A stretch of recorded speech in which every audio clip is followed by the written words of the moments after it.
नरेंद्र मोदी और अमित शाह की जोड़ी 2024 के लिए बड़ा खेल रचना शुरू कर दिया है और उस खेल की पटकथा लिखी जा चुकी है।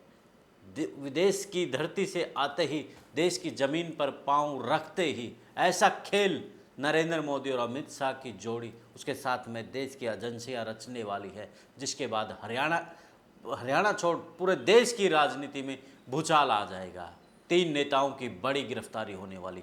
आखिर कौन है वो 3 नेता जिसको नरेंद्र मोदी और अमित शाह की जोड़ी गिरफ्तार करवाएगी? गिरफ्तार के बाद क्या होगा, क्या कुछ खेल होगा?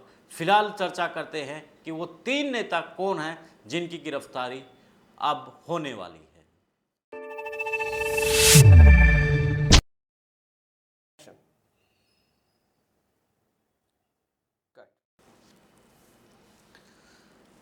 सभी को नमस्कार, राम राम। मैं कुलदीप खंडेलवाल, द विश्व प्रेम न्यूज और हरियाणा न्यूज फ्लैश। सियासत के दंगल में आज हम चर्चा करेंगे नरेंद्र मोदी और अमित शाह और एजेंसियों की जो सियासत है, अब उस सियासत में बहुत बड़ा 2024 के लिए करने वाले हैं।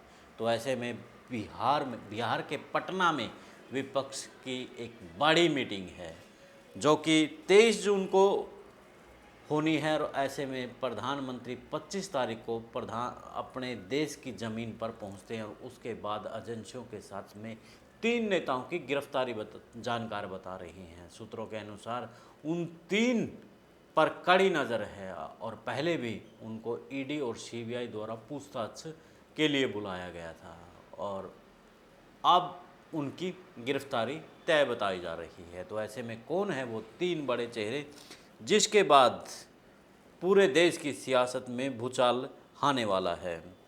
तो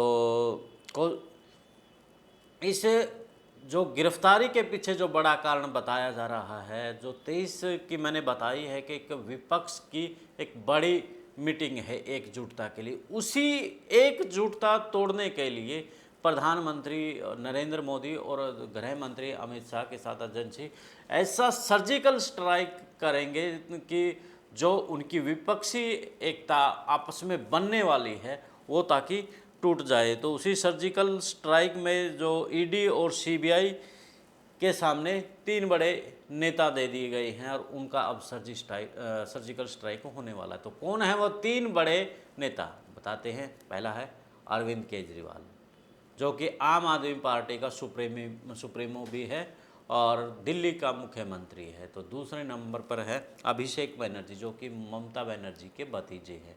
और तीसरे नंबर पर है तेजस्वी यादव। तो ऐसे में जो मैंने बताया कि अभिषेक बनर्जी को 13 जून को पहले भी ईडी ने बुलाया था।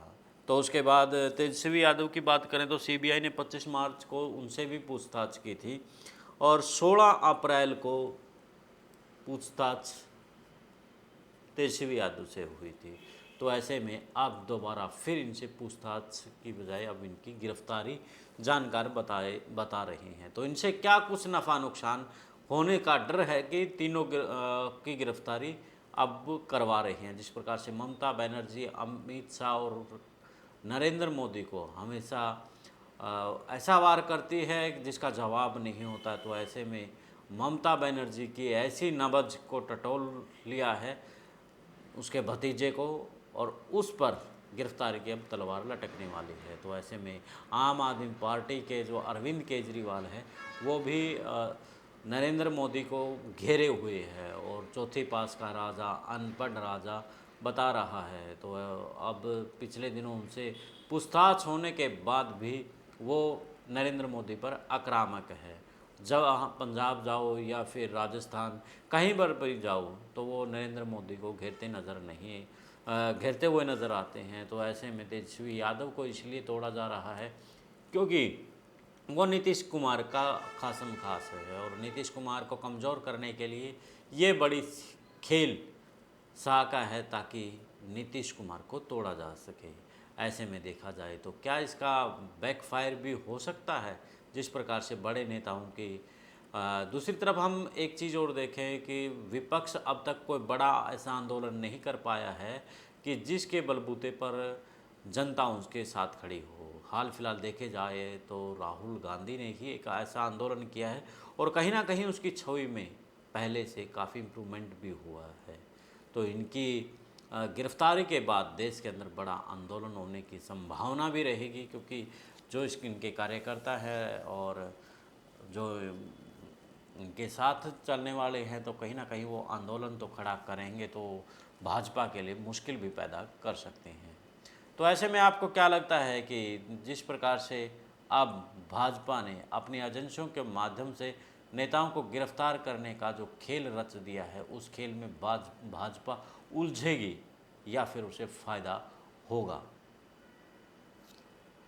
राहुल गांधी को फिलहाल पिछले दिनों इन्होंने संसदी से निकलवा दिया था, वो बाहर कर दिया, तो अब इन तीन नेताओं रडार पर हैं। तो इस बारे में आपकी राय ज़रूर दें। देश और प्रदेश की खबरों के लिए द विश्व प्रेम न्यूज़ और हरियाणा न्यूज़ फ्लैश को शेयर और सब्सक्राइब जरूर करें, ताकि देश की जुड़ी और प्रदेश की जुड़ी खबरों से आप अपडेट होते रहें। जय, मुझे इजाज़त। जिंदाबाद।